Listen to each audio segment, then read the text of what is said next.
Hi friends, இப்போ நம்ம சக்திவேல் பார்க்க போகிறோம். சக்திவேலில் வந்துட்டு தான் அப்பாவுக்கு நடக்கிற கொடுமையை வந்து தாங்கிக்க முடியாமல் தேனு போயிட்டு கேட்கலான்னு கேட்க போகுதுங்க. 1 லட்சமோ 2 லட்சமோ கடனாவது கொடுக்கலாமேன்னு சொல்லி கேட்டதுக்கு, நீங்கள் கடன் கொடுக்கலனாலும் பரவாயில்ல, நீங்கள் எங்கள் அப்பாட்ட பிடுங்க கடையை கொடுங்க அப்படின்னு சொல்லி கேட்குறாங்க. அதுக்கும் முடியாதுங்கிறாரு. உடனே என்னடி சொன்னேன் அப்படின்னு சொல்லிட்டு அவ்வளோ கோவம் வருது. உண்மையை சொன்னால் குத்துதா அப்படின்னு சொல்லிட்டு ஒரு பக்கெட்டு கேட்க போய் பேச்சு வாக்கில் அவர் அடிச்சுவிட்டாரு. தேனை அடித்தது மட்டும் இல்லைங்க, கழுத்தை பிடிச்சி நெரிக்க. இதை பார்த்த சக்திக்கு சும்மா இருக்குமா கோவம் பயங்கரமாக வந்துருச்சுங்க. நான் அநியாயத்தை கண்டா பொங்கி எழுந்துருவேன் அப்படின்னு சொல்லிட்டு வந்து கையெல்லாம் பிடிச்சி தட்டி விட்றாங்க. அடேங்கப்பா அப்படிங்கிற மாதிரி இருந்தது. இன்னொரு பக்கம் தேனை வெளியே கூப்பிட்டு வந்து சமாதானம் பண்ணிக்கிட்டு இருக்கும் போதே அவங்க அத்தை ஊசி பட்டாசு வந்து கொந்தளிக்குதுங்க. கொந்தளிக்கும் போது நீங்கள் அவங்க விஷயத்தில் தலையிடாதீங்கன்னு வேற சொல்லுது. நீ தலையிடாமல் இருந்தாலே தேன் வாழ்க்கை நல்லா இருக்கும்னு வேற சொல்லுது. ஏமா நீ ஒழுங்காக உன் பிள்ளைய வளர்த்துருந்தா ஏமா இப்படி நடக்க போகுது? முதல்ல பசங்களுக்கு சொல்லிக் கொடுங்கம்மா, பொம்பளை பிள்ளைங்க மேலே கை வைக்கக்கூடாதுன்னு.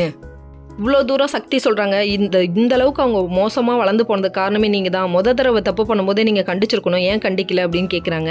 அது மட்டும் இல்லைங்க, உங்கள் மாமாவும் தான் என்னை அடிச்சிருக்காரு, என் பல்லெல்லாம் உடச்சிருக்காரு அப்படி இப்படிங்கிறாங்க. அப்போ நீங்கள் அடி வாங்கினா மித்தவங்களும் அடி வாங்கணும். முதல்ல அடி வாங்கக்கூடாது, அடிக்கக்கூடாதுன்னு சொல்லி கொடுத்து வளங்கப்பா, ஏன்ப்பா இப்படி இருக்கீங்க அப்படிங்கிற மாதிரி இருந்தது. அதுக்கப்புறம் பார்த்தீங்கன்னா நம்ம மீனால காமிக்கிறாங்க. மீனால் சும்மா இல்லாமல் பொங்கல் செய்கிறேன்னு சொல்லிட்டு அந்த பொங்கலை வாயிலே வைக்க முடியலங்க. உடனே போய் வாந்தி எடுக்கிறாங்க. நம்ம சக்தியோட தங்கச்சி இவ்வளோ கேவலமாக இருக்குது பொங்கல்னு சொல்லிட்டு அவங்க வாந்தி எடுக்காங்க. மித்தவங்களும் கொஞ்சம் ஓரளவுக்கு அட்ஜஸ்ட் பண்ணிட்டு இருக்காங்க. உடனே சக்தியோட தங்கச்சியை தப்பாக பேசிட்டாங்க. உடனே கோவம் வந்து சேரன் கை நீட்டிட்டாரு. ஓகே ஃப்ரெண்ட்ஸ், நெக்ஸ்ட் வீடியோவில் பார்ப்போம்.